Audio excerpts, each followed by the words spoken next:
நொய்யல் வைகை எங்களாறு பாலாறு தேனாறு தென்னாறு ஐயாறு கொங்கு பவானி கொள்ளிடம் யாவும் எங்களாறு காவேரி தென்பெண்ணை செய்யாறு மொய்யாறு பொங்கும் பொருணை நொய்யல் வைகை எங்களாறு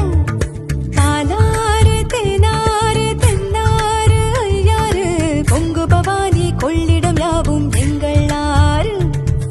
அட்டாறு அடப்பாறு அமராவதியாறு அடையாறு ஐயனாறு கோயில் நீராறு வெட்டாறு வெண்ணாறு